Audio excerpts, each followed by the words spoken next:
dan jadilah kamu seperti kucing yang pandai caper. Karena waladu syekh, anaknya guru adalah guru.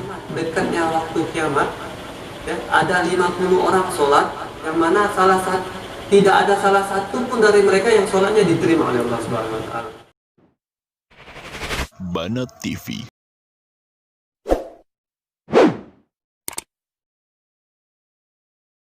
Jadi kita belajar benar-benar khidmah juga biar lebih afdal. Dan yang terakhir sebelum kita mondok, misalnya contoh di sini kita nggak kerasan, nggak betah, ya, jangan main kabur aja, izin balik, habis itu nggak balik lagi, ya, nggak manfaat tuh, nggak bakal manfaat, yang ada melarat, ya, bukan manfaat. Ada yang berhenti, banyak yang berhenti, yang antri sini. Tetap kan di sini, ya? Jangan, kalau itu orang mau berhenti jangan sampai berhenti. Kalaupun mau berhenti, minta ridho guru, itu kunci. Ya, banyak orang yang belajar sampai ke kelas tinggi tiba-tiba berhenti nggak minta ridho gurunya, nggak bakal manfaat, nggak dipakai orang itu dimanapun nggak dipakai. Kenapa? Ilmunya tidak bermanfaat. Karena kemanfaatan ilmu itu dengan ridho guru. Ya?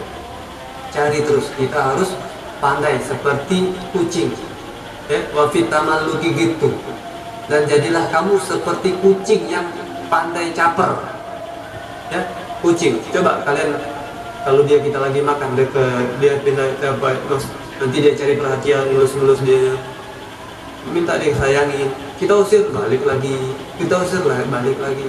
Tahu tambel, tahu nggak? Nggak tahu, ya, dia tetap aja. Oh, itu kucing, diusir balik lagi, diusir balik lagi. Nah, maksudnya jadilah seperti kucing yang pinter cari perhatian. Maksudnya apa? Jadilah kalian seorang murid yang pinter cari perhatian, cari hatinya guru, cari hatinya guru. Dan yang terpenting itu adalah adab kita kepada guru. Ya? Seperti pernah dengar cerita Habib, kalau nggak salah Habib Alwi bin Syihab. Habib Alwi bin Syihab pernah dengar? Ada yang pernah dengar? Habib Alwi bin Syihab ini, kalau nggak salah beliau belajar sama Habib Abdurrahman Masyhur bin Thaha Al-Haddad, guru beliau. Sampai diberi gelar Habib Alwi ini Alwi Syahi, Alwi Teh. Kenapa diberi teman-teman sekelas itu beliau digelarin apa? Ya Alwi Syahi. Teh buat teh aja, teh itu asalnya. Sering deh dia sering dicandain, disodoin sama teman-temannya. Sehingga karena Habib Alwi ini memang nggak belajar, kerjanya apa? Hanya buatin teh gurunya. Makanya teman-teman beliau manggil Alwi Teh, Alwi Syahi. Ya, asal dibuatin. Jadi beliau ini namanya manusia kan. Dia beliau mengadu pada gurunya, wahai guruku, izinkan aku ingin belajar. Teman-teman sudah banyak yang berkata mengejekku, ngatain aku bisa Alwi Syahi dan sini. Sudah Alwi, ente sabar, ente tetap khidmat. Ketahuilah nanti ketika aku sudah tidak ada, engkau yang akan menggantikan posisiku. Tetap khidmat. Dengar kayak gitu beliau, tenang hati, tetap khidmat. Oh subhanallah. Memang ketika guru beliau wafat, yang menggantikan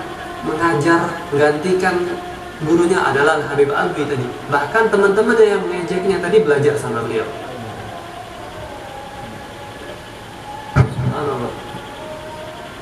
Ada juga nih, seperti kalau nggak salah Imam Malik.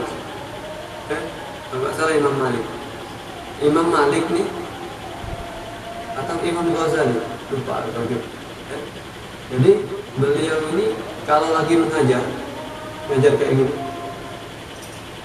Suatu hari pernah beliau ini lagi mengajar, tiba-tiba lagi belajar berdiri beliau, kemudian duduk lagi. Gak lama berdiri lagi, duduk lagi, sampai 3 kali. Namanya santri ini penasaran, coba seandainya ada berdiri, itu orang pasti penasaran. Tapi itu bukan adab di dalam majelis ilmu, di hadapan guru kita. kita sibuk jangankan mata kita pikiran kita di dunia. Makanya ketika ada yang lewat, oh siapa aja gitu. Jadi waktu itu anak-anak murid ini penasaran, kenapa guru ini berdiri di sana, mau noleh, takut galil adab, takut suul adab. Akhirnya setelah daripada beliau mengajar, ditanya, wahai guruku, aku ingin bertanya, tidak biasanya engkau sampai berdiri ketika mengajar bahkan sampai 3 kali. Ada apa gerangan, wahai guru? Apa kata beliau? Ketahuilah, ketika aku tengah lagi mengajar, aku melihat ada anaknya guruku sedang bermain di sana, sehingga aku berdiri sebagai tanda penghormatanku kepada guruku. Sampai segitu. Ya, ini imam kita siapa? Kalau sekarang ini, alhamdulillah beruntung orang yang khidmat. Ya, karena waladu syekh, anaknya guru adalah guru. Hormati mereka karena beliau adalah anak guru kita. Jangan sampai kita ini, oh anak guru kita biasa aja, gak apa-apa, manjur. Contoh, ya, kalian membuat gembira anak cucu Rasulullah. Kira-kira Rasulullah senang gak? Ente punya anak, ada orang kasih sama anak ente, oh baik, dikasih makanan dibelanjain, kira-kira mbak, anak dikasih ini mbak sama ini, oh terima kasih, pasti senang. Kecuali yang dikasih tak bermanfaat atau yang berbahaya, iya. Begitu. Sampai saking adabnya seorang Imam Ghazali atau Imam Malik Al-Faqih, ketika anaknya lagi bermain di sana, beliau lagi mengajar berdiri. Anaknya masih kecil. Tuh, adabnya kepada guru. Bahkan, ya, anak dengar berkali-kali, anak dengar ada salah satu pondok di Jawa sana, pondok kiai, banyak juga santrinya. Itu saking hormatnya mereka kepada guru mereka, ya, bukan lagi anaknya yang dihormati. Ayam guru itu lagi lewat, mereka berdiri semua. Ayam guru. Nah, ini penting. Ya. Kalau kita benar-benar jaga adab, insya Allah dapat ilmu lagi. Ya, kita khidmat, jaga adab. Banyak cerita-cerita tentang bagaimana orang-orang dulu menuntut ilmu. Yang kita Fawaidul Mukhtaroh ini tadi, di situ tadi malam kita bahas tentang apa namanya, al-amal bighairi ilm, ya, beramal tanpa ilmu, ya. Al-ilmu bila amalin junun, wal amalu bighairi ilmi la yakun. Ilmu tanpa diamal itu gila. Buat apa yang dia punya ilmu tapi yang tidak diamalin? Seperti Allah Subhanahu Wa Taala ciptakan seseorang walaupun akalnya udah nggak sehat, tapi dia itu kayak gila, nggak ada manfaatnya. Begitu orang dikasih ilmu, dia nggak diamalin ilmu itu seperti gila. Wal amal bighairi ilm la yakun. Sedangkan amal, ya, tanpa ada ilmu tidak terjadi. Maksudnya apa? Tidak diterima. Sebagaimana, ya, dalam salah di bawahnya itu ada ta'likan minik tirabis sa'ah. Di situ maknanya apa? Maknanya karena mereka, ya, tidak mendatangkan, tidak melakukan syarat-syarat sah sholat dan rukun-rukun sholat ketika mereka sholat. Nanti itu diantara tanda dekatnya kiamat, diantara tandanya. Ya, mereka ada 50 orang lagi sholat, yang mana sholatnya mereka ini 50-nya tidak diterima oleh Allah Subhanahu Wa Taala. Karena mengapa? Mereka sholat tidak mengetahui syarat sah sholat, tidak mengetahui rukun-rukun sholat. Di situ juga ada disebutkan, ada seorang dari Maghrib, ya, ada seseorang dari Maghrib. Maghrib ini kalau zaman sekarang ini Maroko dulu, yang mana nih orang sangat mujtahid fil ibadah. Ya, kata ahli ibadah, dan beliau ini membeli seekor keledai betina. namun tidak dimanfaatin, tidak dipakai. Sampai ditanya, wahai fulan, ente ngapain? Ini beli keledai, nggak ente gunain? Kan kalau orang-orang di Hadramaut dulu, di Yaman, di Arab sana, kalau mau bawa dagangannya ataupun mau barang, pakai keledai. Nanti diajarin 1 kali, 2 kali, 3 kali, bisa sendiri nanti. Tahu dia. Padahal keledai hewan yang paling bodoh kan. Ini dibeli, ini orang Maroko ini, ya orang Maghrib ini punya, dia beli seekor keledai betina, tapi tidak dimanfaatkan sama dia. Ditanya, itu kenapa, buat apa? Aku nggak menggunakannya, aku tidak mempekerjakannya. Terus lantas apa? Jikalau syahwatku datang, jikalau nafsuku datang, aku menyetubuhinya. Padahal ahli ibadah. Ya? Maka ada orang alim yang menegurnya, mengasih tahunya, kabarkannya, wahai fulan, itu adalah perkara yang haram. Engkau menyetubuhi binatang hayawan. Sehingga ketika mendengar bahasanya itu hukumnya adalah haram, orang tersebut nangis dengan terseduh-seduh. Inilah akibat efek samping sebab karena tidak mengetahui ilmu. Ibadah dengan tanpa ilmu. Di dalam Zubat masih ada yang tahu, masih ada yang hafal. Kullu man bi ghairi ilmi malu a'maluhu mardudatun la tuqbalu. Wa kullu man bi ghairi ilmi ya'malu. Dan setiap orang yang beramal dengan tanpa ilmu, a'maluhu mardudatun la tuqbalu. Maka amalnya tidak akan sampai, tidak akan diterima oleh Allah Subhanahu wa taala. Bagaimana tadi kita sebutkan 50 orang enggak diterima oleh Allah Subhanahu wa taala salat mereka karena tidak mendatangkan syarat dan rukun salat. Terjadi juga ya, ada sebagian orang yang mana mereka ini ketika berwudu tidak mengusap kepalanya. Ya.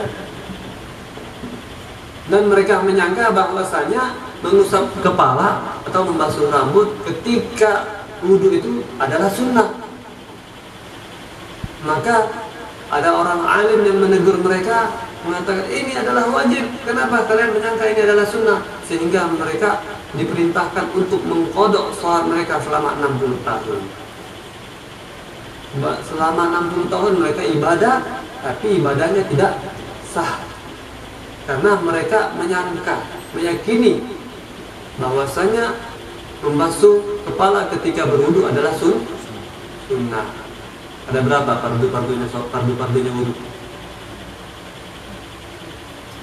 Fardunya wudu. Ayo sebutkan.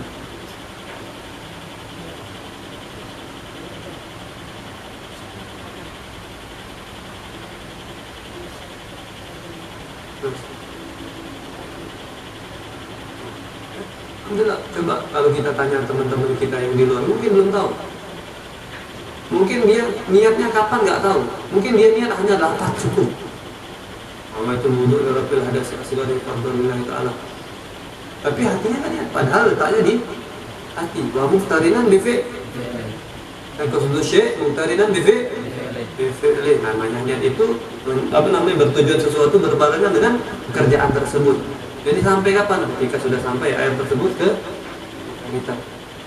Kalau orang-orang awam di sana mereka nggak mau nuntut ilmu, padahal wajib, mereka gimana sholatnya?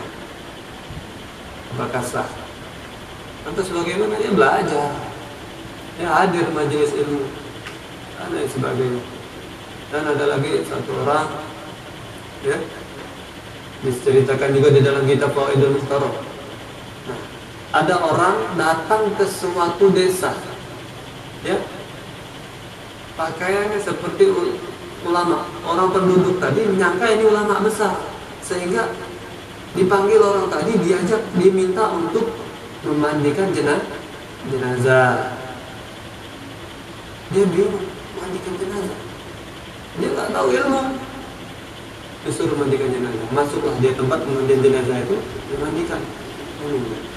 Ketika dimandikan, di situ ada terdapat apa?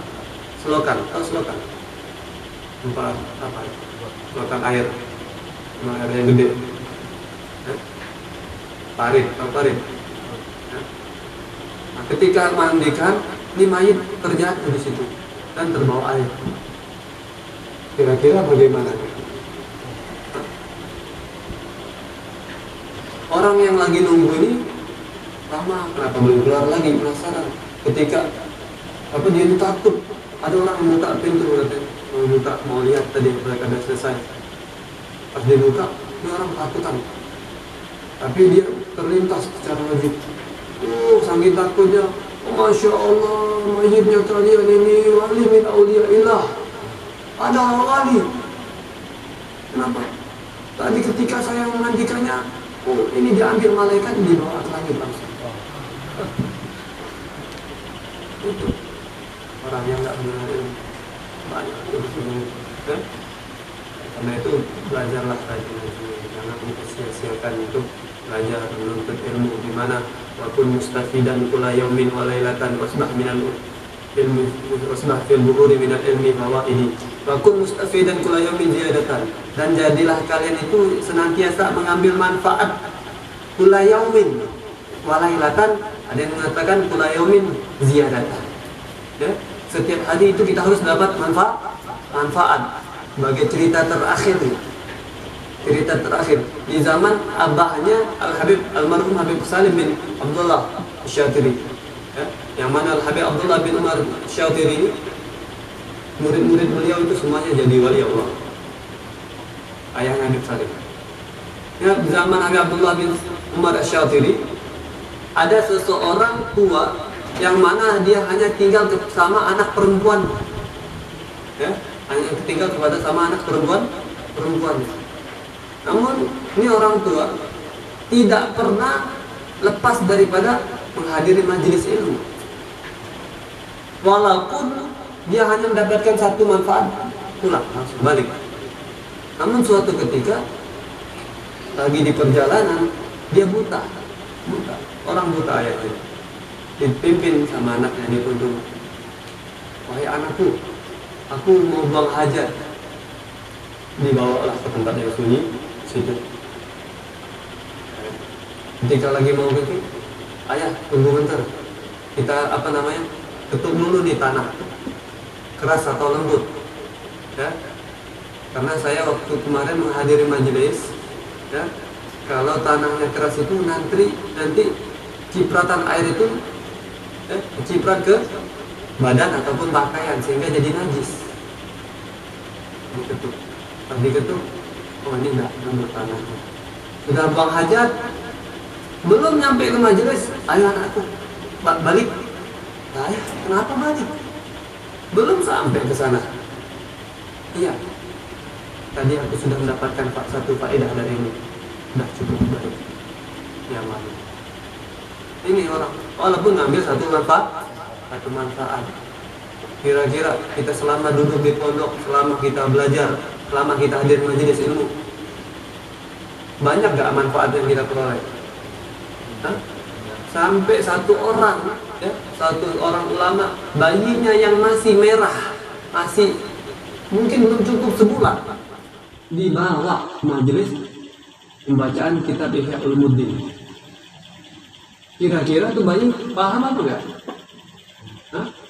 Kita yang mungkin masih ada aja yang belum paham daripada penjelasan. Ini bayi nggak mungkin paham. Tapi kata beliau, sungguhnya saya ini ingin mengambil berkah majelis, yang mana ketika dalam majelis insya Allah turunkan rahmat agar nanti ketika ia tumbuh dewasa menjadi orang yang gemar menghadiri majelis ini. Jadi kita ambil, insya Allah kalau ada rezeki lagi, Allah takdirkan memberikan kita umur yang panjang, kesehatan, insya Allah kita akan sambung lagi. Sebenarnya Ustaz Muhammad Ridwan minta anak buka tentang nikah. Bagaimana buka tentang nikah? Udah umur berapa? 26. Udah zuat ya? Belum? Bulan ini.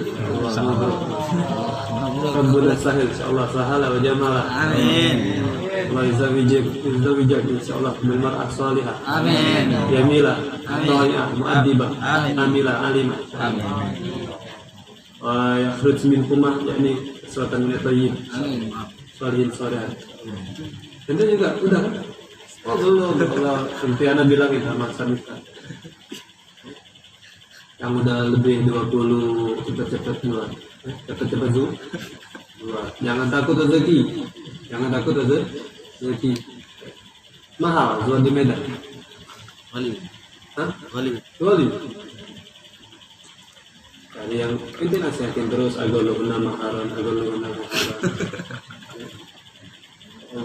Jadi anak mikir, masa anak mau bawa tentang bab nikah? Ntar akhirnya santri antum pada mau nikah, nggak mau belajar. Insya Allah kalau ada lain waktu, insya Allah nanti kita akan buka kitab tentang nikah, insya Allah. Allah alam Bismillahirrahmanirrahim. Ya Rabbana ta'arafna bi annana ta'arafna wa annana ashrafna ala Allah ashrafna fatub alaina tawba asir kulli awba wasur lana awrati wa amin rawati waghfir li walidina rabbi wa mauludina wal ahli wal ikhwani wa sairil khilani wa kulli dhi mahabba aw jiratin aw sohba wal muslimina ajma'an ya rabbi isma' fadla wa juda manna la biktisabi minna lil mustafa rasuli nahwa bi kulli suli lil mustafa rasuli nahwa bi kulli suli bil mustafa rasuli nahwa bi kulli suli صلى وسلم ربي عليه عد الحب وآله وصحبه عدالة صحبه الحمد لله في البدء والثناء حمدا كثيرا دائم محبة الناس وصلى الله على سيدنا محمد وعلى آله وسلم الحمد لله رب العالمين سبحانك اللهم وبحمدك أشهد أن لا إله إلا أنت أستغفرك وأتوب إليك